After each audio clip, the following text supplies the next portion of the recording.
침대에 누워서 기도하면 안 되나요? 정말 무릎 꿇고 기도해야만 응답받을 수 있나요? 몸이 아파서 일어나지 못하면 기도할 자격이 없는 건가요? 지쳐서 침대에서 일어날 힘조차 없는데 하나님은 들어주실까요? 잠들기 직전에 하나님 하고 부르다 잠들어 버리면 그건 기도가 아닌 건가요? 많은 분들이 이런 질문으로 괴로워하십니다. 특히 밤에 잠 못 이루며 침대에 누워 계신 분들, 불안과 걱정으로 뒤척이시는 분들, 몸이 아파서 일어날 수조차 없으신 분들이 이런 고민을 하십니다. 세상은 말합니다. 제대로 기도하려면 형식을 갖춰야 해. 무릎 꿇고 정성을 다해야지. 침대에 누워서 기도하는 건 불경건한 거야. 그러다 잠들면 어떡해? 하나님께 뭔가 부탁하려면 최소한의 예의는 갖춰야지. 이런 목소리들이 우리를 짓누릅니다. 하지만 하나님은 정반대로 말씀하십니다. 내가 원하는 것은 형식이 아니라 내 마음이다. 어디에 있든 어떤 자세든 나를 부르기만 하면 된다. 내가 지칠 때, 쓰러질 때, 일어날 힘조차 없을 때, 바로 그때 내가 더 가까이 다가간다. 놀랍지 않습니까? 성경은 침대에서의 기도, 침상에서의 기도에 대해 매우 구체적으로 말씀하고 계십니다. 그것도 한두 번이 아닙니다. 오늘 이 시간 여러분과 함께 침대에 누워 기도할 때 반드시 기억해야 할 7가지 성경 말씀을 나누고자 합니다. 이 7가지 말씀을 아신다면 오늘 밤부터 여러분의 침대는 가장 거룩한 기도의 처소가 될 것입니다. 더 이상 죄책감 없이, 더 이상 불안함 없이 하나님과 가장 깊이 만나는 시간이 될 것입니다. 지금부터 함께 시작하겠습니다. 첫 번째, 하나님은 자세가 아닌 마음을 보십니다. 문제 상황. 많은 분들이 이런 생각으로 괴로워하십니다. 침대에 누워서 기도하다 보면 금방 잠들어 버려요.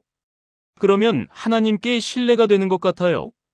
무릎 꿇고 기도해야 진짜 기도인데 침대에 누워서 하는 건 성이 없는 것 같아요. 특히 나이 드신 분들, 몸이 불편하신 분들은 이런 죄책감에 시달리십니다. 무릎을 꿇고 싶어도 관절이 아파서 못하시고 오래 앉아있고 싶어도 허리가 아파서 못하십니다. 그래서 침대에 누워 기도하는데 마음 한편에 늘 미안함이 자리 잡고 있습니다.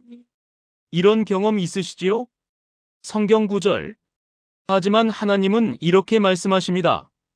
사람은 외모를 보거니와 나 여호와는 중심을 보느니라.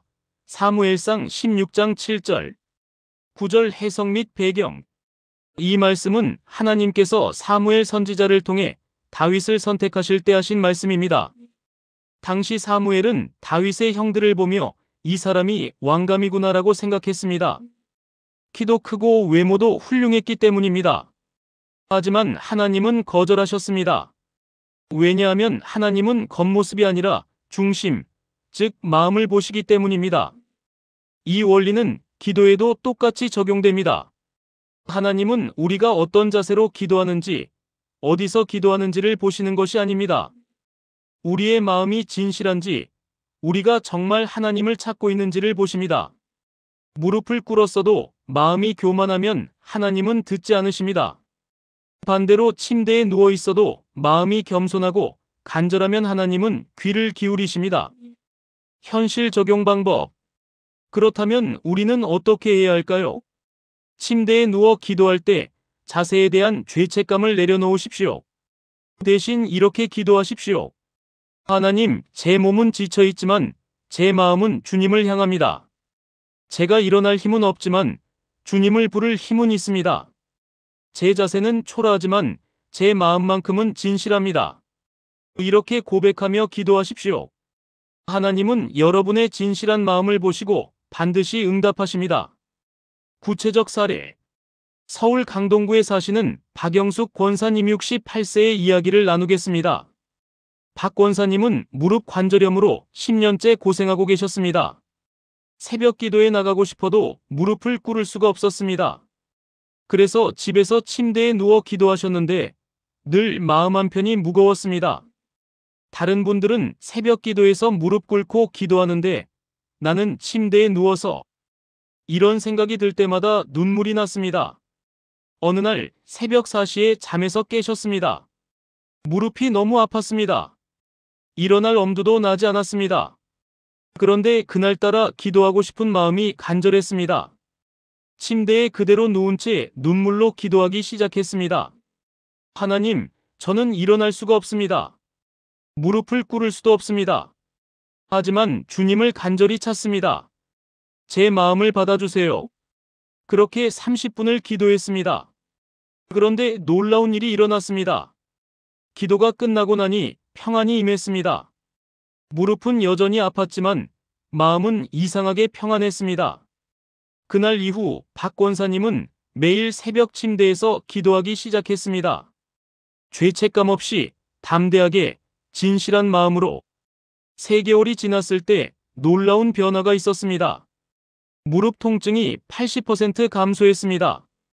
의사도 놀랐습니다. 관절염이 이렇게 좋아지는 경우는 드문데 특별히 뭐 하신 거 있으세요? 박 권사님은 웃으며 대답했습니다. 매일 새벽 침대에서 하나님께 기도했어요. 지금 박 권사님은 침대 기도의 전도사가 되셨습니다. 몸이 불편한 분들을 만나면 이렇게 말씀하십니다. 자세는 중요하지 않아요.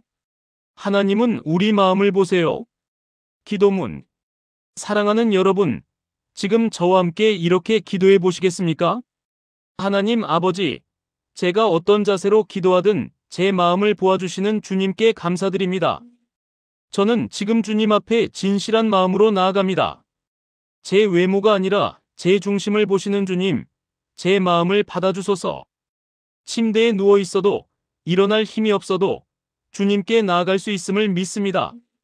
제 진실한 마음을 기쁘게 받으시는 주님께 감사드리며 예수님의 이름으로 기도합니다. 아멘. 이 진리를 기억하십시오. 하나님은 여러분의 자세가 아니라 마음을 보십니다. 두 번째, 다윗도 침상에서 기도했습니다. 문제 상황. 어떤 분들은 이렇게 생각하십니다. 침대에서 기도하는 건 나만 그런 거 아닐까? 성경에 그런 사람이 있을까? 믿음의 선진들은 다 무릎 꿇고 기도했을 텐데. 이런 생각 때문에 침대 기도를 꺼려하십니다. 성경에 근거가 없다고 생각하시는 것입니다. 혹시 여러분도 그런 생각하신 적 있으십니까? 성경 구절. 하지만 시편 63편 6절을 보십시오. 내가 나의 침상에서 주를 기억하며 밤중에 주를 자근할 때에 하리니. 9절 해석 및 배경. 이 시편은 다윗이 유다 광야에 있을 때 쓴 시입니다. 다윗은 아들 압살롬의 반역으로 왕궁에서 쫓겨나 광야로 도망쳤습니다. 생명의 위협을 받는 상황이었습니다. 잠자리도 불편했고 미래도 불확실했습니다. 그런 상황에서 다윗은 무엇을 했을까요? 침상에서 하나님을 기억하고 묵상했습니다. 밤중에 깨어 하나님을 생각했습니다. 여기서 침상이라는 단어가 나옵니다. 히브리어로 미시카브인데 이것은 실제로 잠을 자는 침대를 의미합니다. 다윗은 왕이었지만 침대에서 기도했습니다. 그것도 한두 번이 아니라 습관적으로 했습니다. 내가 나의 침상에서 주를 기억하며 이것은 다윗의 일상이었습니다. 성경은 이것을 비난하지 않고 오히려 아름답게 기록하고 있습니다. 현실 적용 방법. 우리도 다윗처럼 침상을 기도의 장소로 만들 수 있습니다. 잠들기 전 5분, 침대에 누워 하나님을 묵상하십시오. 오늘 하루 하나님께서 어떻게 인도하셨는지 생각해 보십시오. 밤중에 잠에서 깨면 걱정하지 마시고 그 시간을 기도의 시간으로 바꾸십시오. 하나님, 저를 깨우셨나요? 무슨 말씀을 하고 싶으세요? 이렇게 물어보십시오. 구체적 사례. 부산 해운대구에 사시는 김철수 집사님 61세의 간증입니다. 김 집사님은 평생 새벽 기도를 나가셨던 분입니다. 그런데 작년에 심장 수술을 받으셨습니다. 의사가 말했습니다. 3개월은 무리하시면 안 됩니다. 새벽에 나가시는 것도 당분간은. 김 집사님은 충격을 받았습니다. 30년간 하루도 빠지지 않고 나갔던 새벽 기도를 못 나간다니. 첫날 새벽 5시 알람이 울렸습니다. 습관적으로 일어나려다가 가슴이 쿵쾅거렸습니다. 아, 나는 이제 기도도 못하는구나. 절망감이 밀려왔습니다. 그때 시편 63편 6절이 떠올랐습니다. 내가 나의 침상에서 주를 기억하며 맞다. 다윗도 침상에서 기도했지. 김 집사님은 그 자리에서 침대에 누운 채 기도하기 시작했습니다. 처음에는 어색했습니다.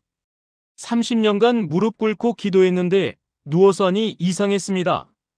하지만 계속했습니다. 매일 새벽 5시 침대에서 하나님을 만났습니다. 일주일이 지나자 놀라운 일이 일어났습니다. 기도가 더 깊어졌습니다. 무릎 꿇고 기도할 때는 자세를 유지하느라 집중이 안 될 때도 있었는데 침대에서는 오롯이 하나님께만 집중할 수 있었습니다. 한 달이 지나자 기도 시간이 길어졌습니다. 예전에는 30분 기도하면 무릎이 아파서 일어났는데 이제는 1시간, 2시간도 기도할 수 있었습니다. 3개월 후 다시 건강검진을 받았습니다. 의사가 놀라며 말했습니다. 심장이 정상으로 회복되었네요. 이렇게 빨리 좋아질 줄은 몰랐는데요. 지금 김 집사님은 다시 새벽 기도에 나가십니다. 하지만 집에서 하는 침대 기도도 계속하고 계십니다. 침대 기도를 통해 하나님과 더 깊이 만났어요. 이제는 어디서든 기도할 수 있어요. 기도문. 사랑하는 여러분, 함께 기도하겠습니다. 사랑의 하나님, 다윗도 침상에서 주님을 기억했음을 알게 하시니 감사합니다. 저도 오늘부터 제 침대를 기도의 처소로 삼겠습니다. 잠들기 전에도 밤중에 깨어도 침상에서 주님을 묵상하게 하소서. 다윗처럼 주님을 간절히 사모하는 마음을 주소서. 제 침대가 하나님과 만나는 거룩한 장소가 되게 하소서. 예수님의 이름으로 기도합니다. 아멘. 다윗도 침상에서 기도했습니다. 여러분도 할 수 있습니다. 세 번째, 밤의 기도는 가장 진실한 기도입니다. 문제 상황. 낮에는 기도가 잘 되는데 밤에는 기도가 안 된다고 말씀하시는 분들이 있습니다. 밤에 침대에 누우면 온갖 잡념이 다 올라와요. 걱정, 불안, 후회. 이런 생각들이 몰려와서 기도가 안 돼요. 기도하려고 하면 자꾸 다른 생각이 나요. 이런 경험들 때문에 밤 기도를 포기하시는 분들이 많습니다. 혹시 여러분도 그러십니까? 성경 구절.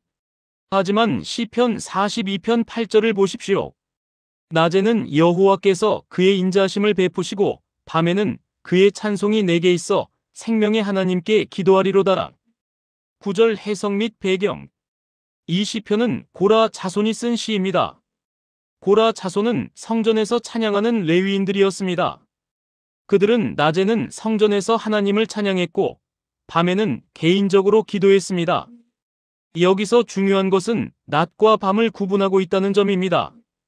낮의 기도와 밤의 기도는 다릅니다. 낮에는 하나님의 인자하심을 경험하고 밤에는 하나님께 기도합니다. 왜 밤의 기도가 특별할까요?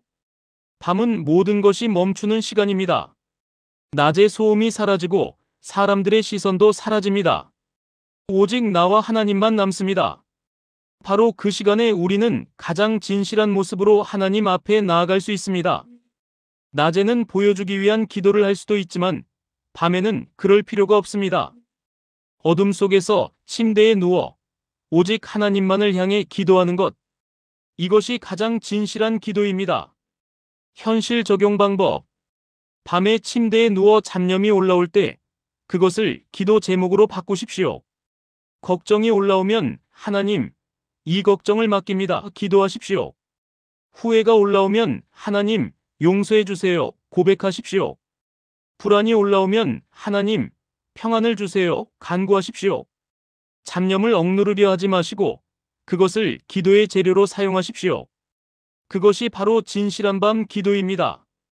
구체적 사례. 대구 수성구에 사시는 이명희 권사님 57세의 이야기입니다. 이 권사님은 2년 전부터 불면증으로 고생하셨습니다. 밤 11시에 잠자리에 들어도 새벽 3시까지 잠을 이루지 못했습니다. 처음에는 억지로 잠을 청했습니다. 눈을 감고 잠들어야 해 반복했습니다. 하지만 잠은 오지 않고 오히려 온갖 걱정만 밀려왔습니다. 내일 시어머니 병원 가야 하는데 다음 달 대출 이자는 어떻게 내지? 큰아들 취업은 언제쯤?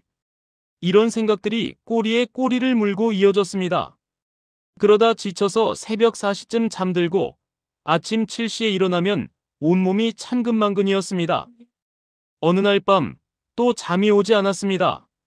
새벽 2시, 이 권사님은 포기했습니다. 아, 나는 이제 평생 잠을 못 자는 거구나. 그때 시편 42편 8절이 떠올랐습니다. 밤에는 그의 찬송이 내게 있어. 맞아, 밤에 기도하면 되잖아.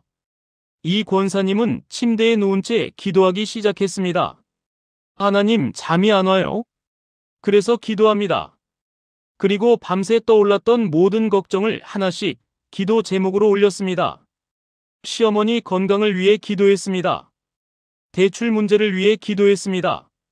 큰아들 취업을 위해 기도했습니다. 신기하게도 기도하는 동안 마음이 평안해졌습니다. 그리고 기도가 끝나고 나니 잠이 왔습니다. 새벽 3시 30분, 이 권사님은 평안히 잠들었습니다. 다음 날부터 이 권사님은 패턴을 바꿨습니다. 밤에 잠이 안 오면 억지로 자려 하지 않고 기도했습니다. 처음에는 1시간씩 기도했습니다. 그런데 신기하게도 기도하고 나면 잠이 왔습니다. 2주가 지나자 기도 시간이 30분으로 줄었습니다. 한 달이 지나자 15분 기도하면 잠들었습니다. 3개월이 지난 지금 이 권사님은 불면증에서 완전히 벗어났습니다. 하나님께서 불면증을 통해 밤 기도를 가르쳐 주셨어요. 이제는 밤 기도가 하루 중 가장 소중한 시간이에요. 기도문. 함께 기도하시겠습니까? 전능하신 하나님, 낮에도 밤에도 저를 지키시는 주님을 찬양합니다. 밤의 기도가 가장 진실한 기도임을 깨닫게 하시니 감사합니다. 오늘 밤부터 제 모든 걱정과 근심을 주님께 기도로 올리겠습니다.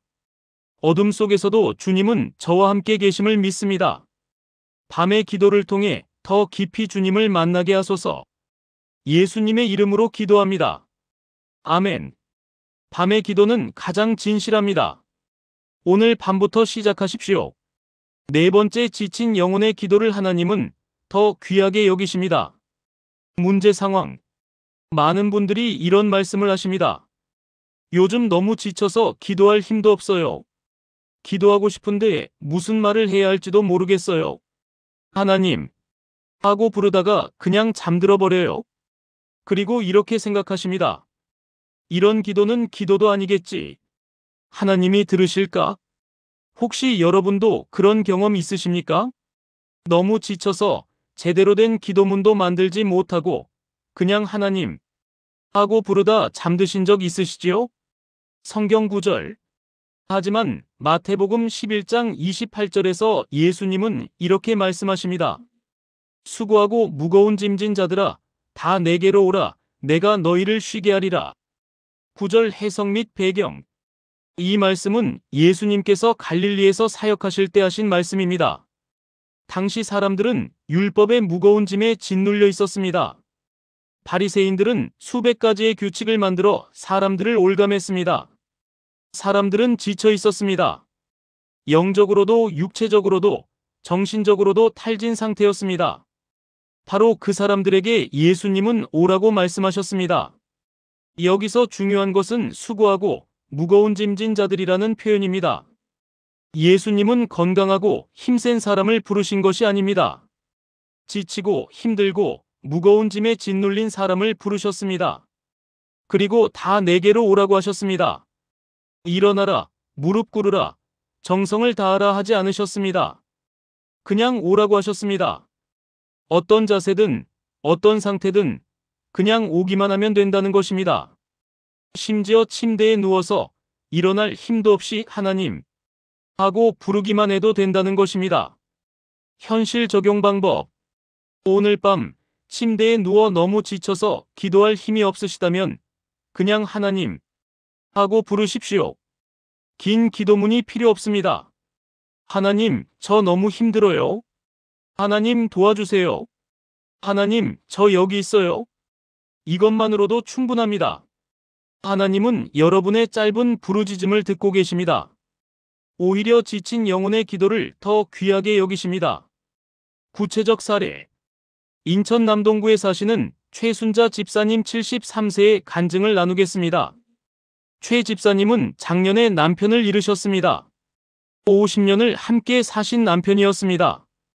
장례를 치르고 집에 혼자 돌아왔을 때 온 세상이 무너지는 것 같았습니다. 처음 일주일은 잠도 제대로 못 주무셨습니다. 침대에 누우면 남편 생각만 났습니다. 울다가 지쳐 잠들고 깨어나면 또 울었습니다. 기도하고 싶었지만 무슨 말을 해야 할지 몰랐습니다. 하나님, 왜 데려가셨어요? 라고 원망하고 싶었지만 그것도 기도가 될까 싶었습니다. 어느 날 밤 새벽 2시에 잠에서 깼습니다. 또 남편이 보고 싶었습니다. 너무 외로웠습니다. 최 집사님은 침대에 누운 채 눈물을 흘렸습니다. 그리고 그냥 하나님 하고 불렀습니다. 다른 말은 나오지 않았습니다. 그냥 하나님, 하나님, 하나님. 10분, 20분, 30분. 계속 하나님만 불렀습니다. 그런데 신기한 일이 일어났습니다. 하나님을 부르는데 마음에 평안이 임했습니다. 외로움이 사라지지는 않았지만 혼자가 아니라는 느낌이 들었습니다. 아, 하나님이 여기 계시구나.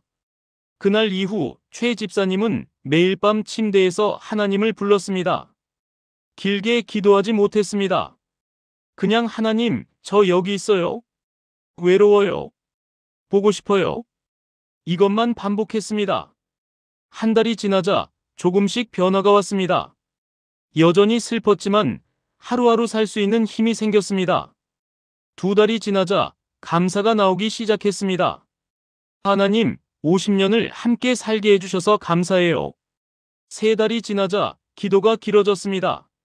하나님, 남편을 천국에서 잘 지내게 해주세요. 저도 언젠가 그곳에서 다시 만나게 해주세요. 6개월이 지난 지금 최 집사님은 완전히 달라지셨습니다. 여전히 남편이 그립지만 하나님의 위로 안에서 평안을 누리고 계십니다. 제일 힘들 때 제대로 기도도 못했어요. 그냥 하나님만 불렀어요. 그런데 하나님은 그 짧은 기도를 들으시고 저를 일으켜 세우셨어요. 최 집사님은 지금 같은 아픔을 겪는 분들을 위로하는 사역을 하고 계십니다. 힘들 때는 긴 기도 안 해도 돼요. 그냥 하나님만 불러도 돼요. 하나님은 우리의 부르짖음을 다 들으세요. 기도문. 함께 기도하겠습니다. 사랑의 하나님, 수고하고 무거운 짐진 저를 부르시니 감사합니다. 저는 지금 너무 지쳐 있습니다. 제대로 된 기도도 못합니다. 하지만 주님께 나아갑니다. 제 짧은 부르짖음도 들으시는 주님을 신뢰합니다. 지친 제 영혼을 쉬게 하소서. 주님의 품에서 회복되게 하소서. 예수님의 이름으로 기도합니다. 아멘. 지쳤습니까? 그냥 오십시오. 하나님이 쉬게 하십니다. 5번째 침대는 하나님과의 가장 깊은 만남의 장소가 됩니다. 문제 상황. 어떤 분들은 이렇게 말씀하십니다. 교회에서 기도하면 은혜가 되는데 집에서는 잘 안 돼요. 특별한 장소에서 기도해야 하나님이 더 잘 들으시는 것 아닌가요? 침대는 그냥 잠자는 곳인데 여기서 기도해도 괜찮을까요?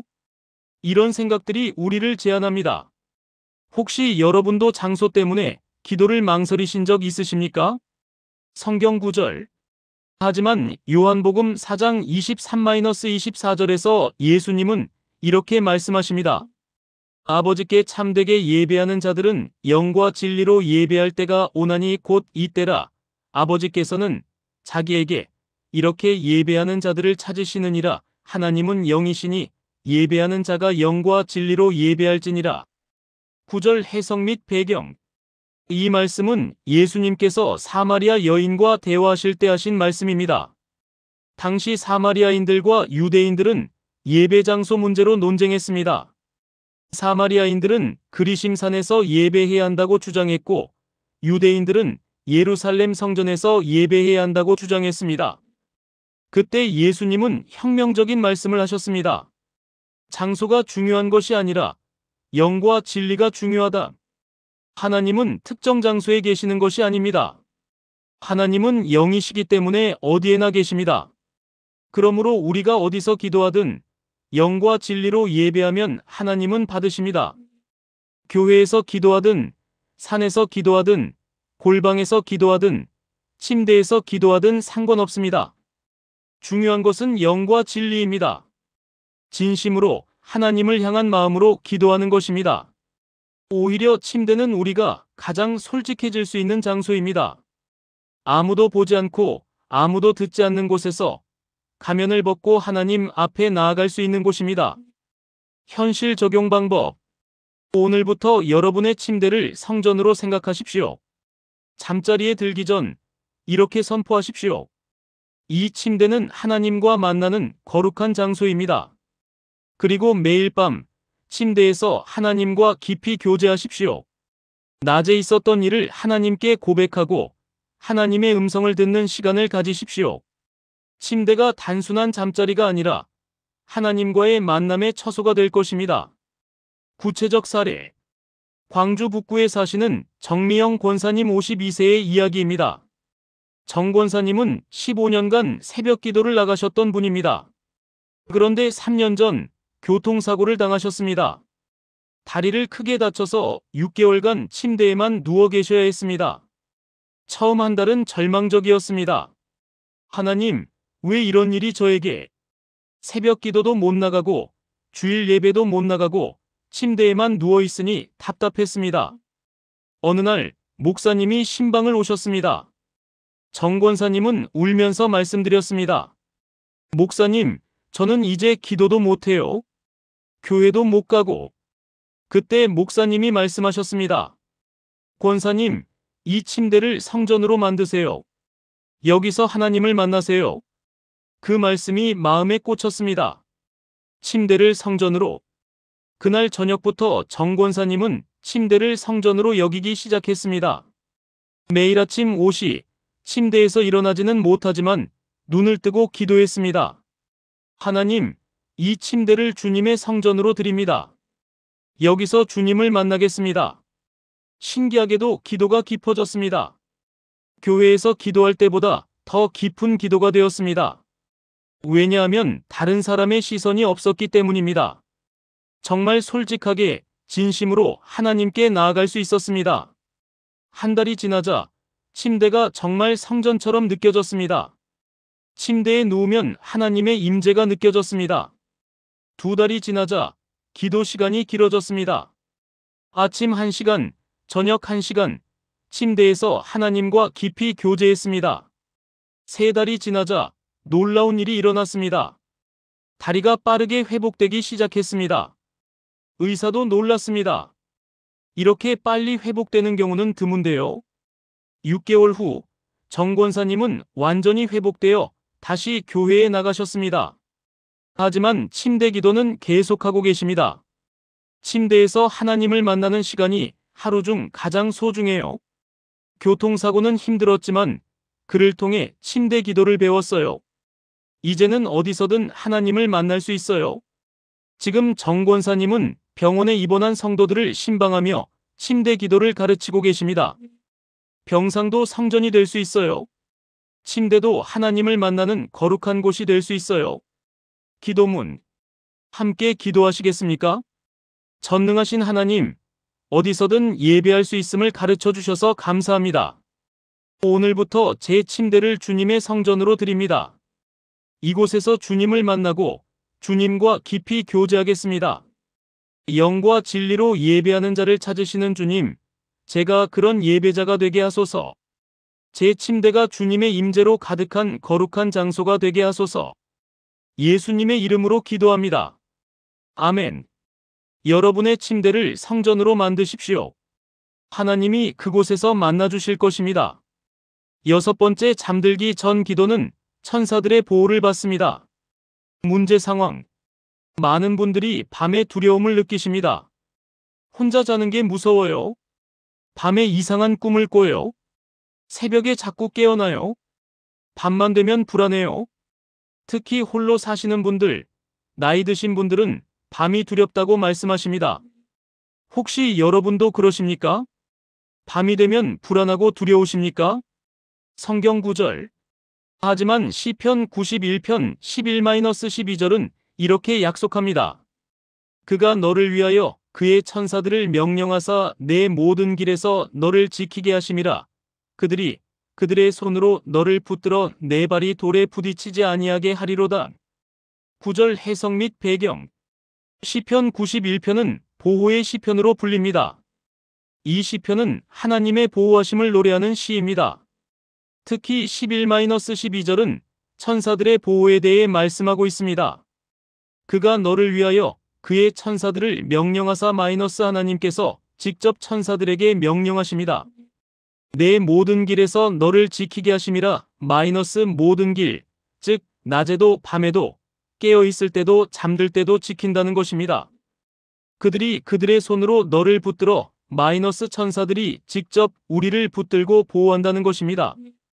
이것은 단순한 비유가 아닙니다.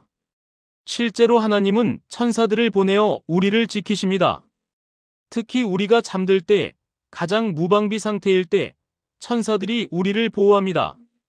그렇다면 언제 천사들의 보호를 받을 수 있을까요? 우리가 하나님께 기도로 맡길 때입니다. 잠들기 전 하나님께 저를 지켜주세요. 기도할 때 하나님은 천사들을 명령하여 우리를 지키십니다. 현실 적용 방법. 오늘 밤부터 잠들기 전 이렇게 기도하십시오. 하나님, 오늘 밤 저를 지켜주세요. 천사들을 보내어 저를 보호해주세요. 그리고 시편 91편 11-12절을 선포하십시오. 하나님께서 나를 위하여 천사들을 명령하사 내 모든 길에서 나를 지키십니다. 이렇게 기도하고 선포한 후 안심하고 잠드십시오. 천사들이 여러분을 지키고 있습니다. 구체적 사례. 제주도에 사시는 강영순 집사님 69세의 간증입니다. 강 집사님은 5년 전 남편을 먼저 보내시고 혼자 사셨습니다. 처음 1년은 큰 문제가 없었습니다. 그런데 2년 차부터 밤이 무서워지기 시작했습니다. 혼자 큰 집에서 자려니 무서웠습니다. 밤마다 이상한 소리가 들리는 것 같았습니다. 바람 소리, 나뭇가지 부딪히는 소리, 고양이 우는 소리, 모든 소리가 두렵게 느껴졌습니다. 그래서 밤에 잠을 제대로 못 주무셨습니다.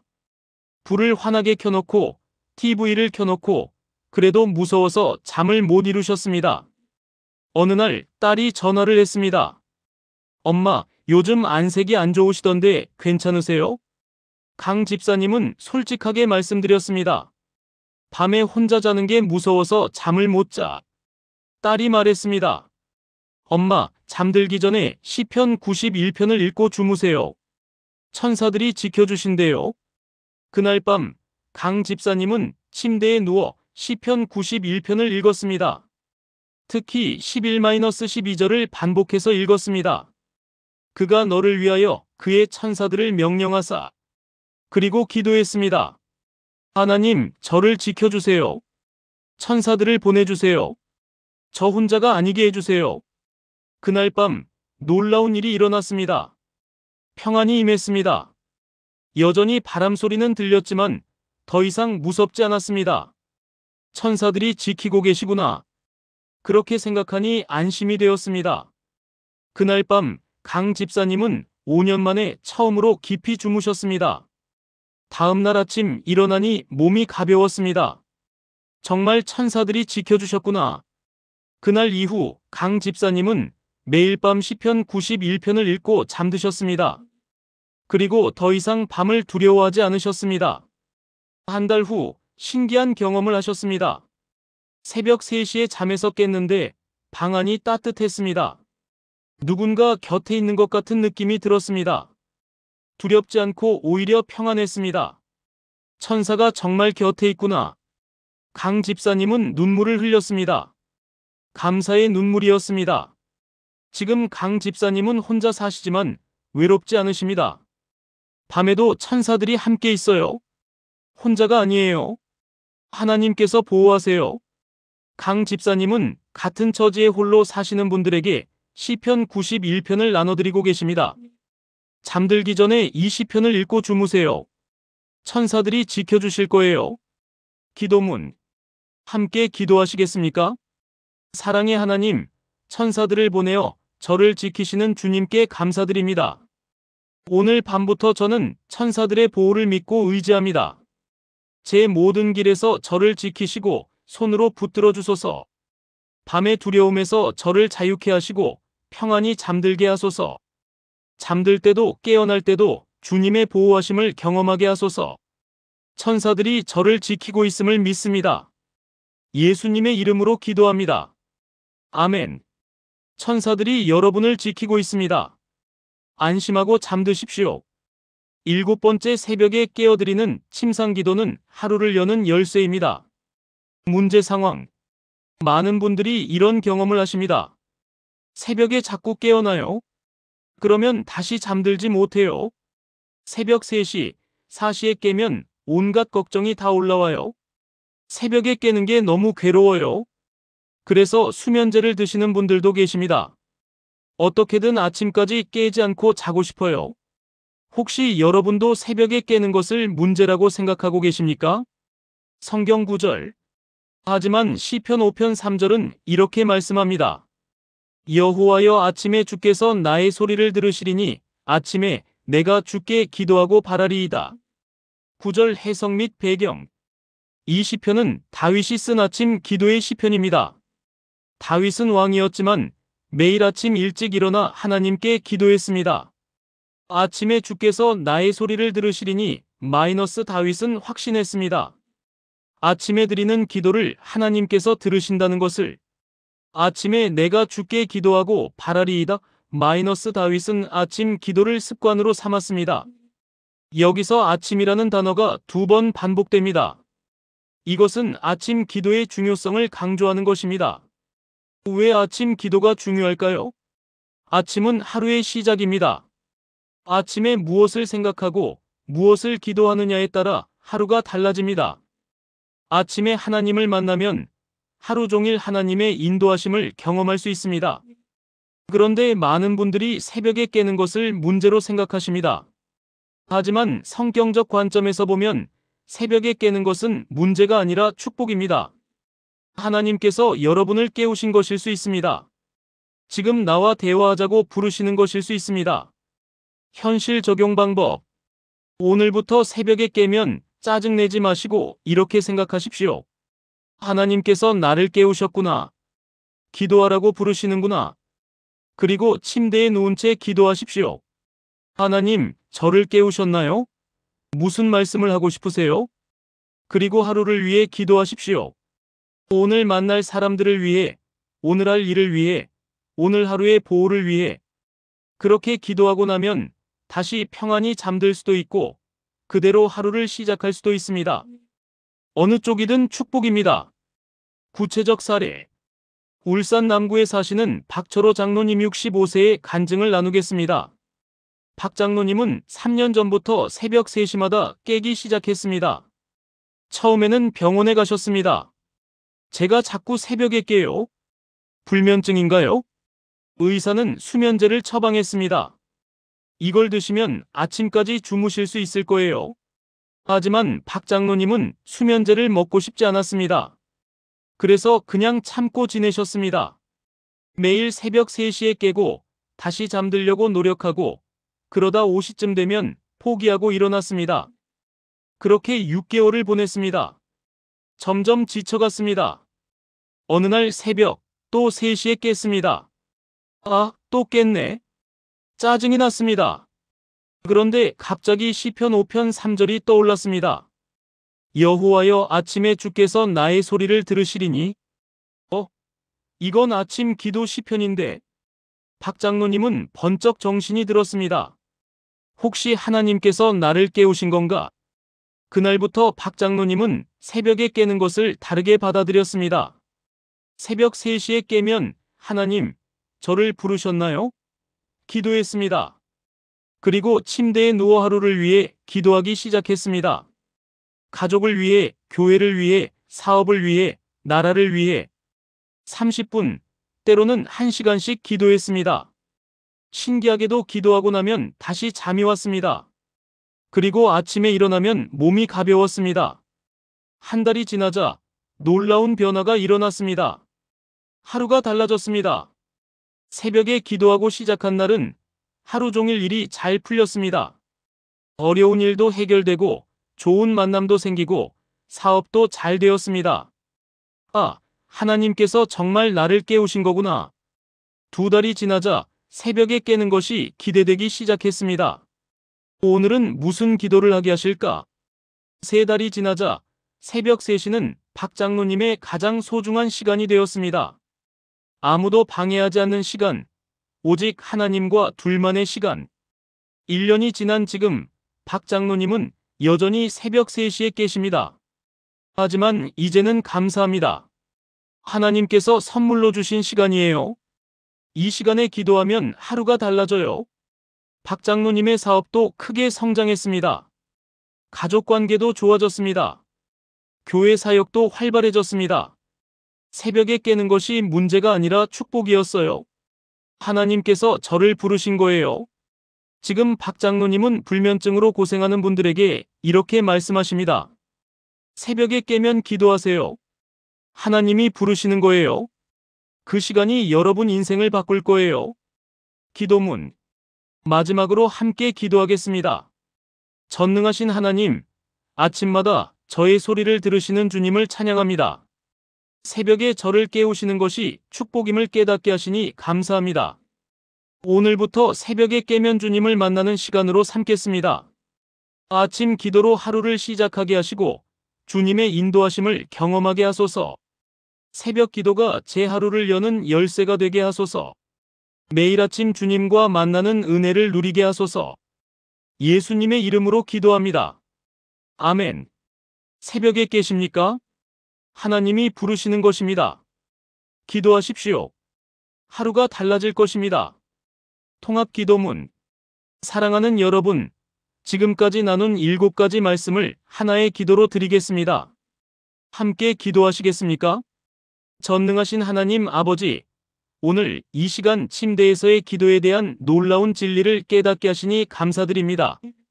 자세가 아니라 마음을 보시고 다윗도 침상에서 기도했으며 밤의 기도가 가장 진실하고 지친 영혼의 기도를 더 귀하게 여기시면 침대가 가장 깊은 만남의 장소가 되고 천사들이 보호하시며 새벽 기도로 하루를 열게 하시는 주님을 찬양합니다. 저는 고백합니다. 하나님은 제 외모가 아니라 제 중심을 보십니다. 저는 침상에서 주님을 기억하며 밤중에 주님을 묵상합니다. 밤에도 낮에도 주님의 찬송이 제게 있습니다. 수고하고 무거운 짐을 지고 주님께 나아가면 주님이 쉬게 하십니다. 영과 진리로 예배하는 자를 주님은 찾으십니다. 주님께서 천사들을 명령하사 제 모든 길에서 저를 지키십니다. 아침에 주께서 제 소리를 들으시니 아침에 제가 주께 기도하고 바랍니다. 오늘부터 저와 제 가족이 침대 기도를 시작하게 하소서. 잠들기 전에도 밤중에 깨어도 새벽에 일어나도 침대에서 주님을 만나게 하소서. 침대가 저희 집의 작은 성전이 되게 하시고 저희 삶의 기도의 처소가 되게 하소서. 두려움 대신 평안을, 불안 대신 확신을, 외로움 대신 주님의 동행을 경험하게 하소서. 매일 밤 천사들의 보호를 받고 매일 아침 주님의 인도하심을 경험하게 하소서. 침대 기도를 통해 더욱 깊이 주님을 알아가게 하시고 더욱 친밀히 교제하게 하소서.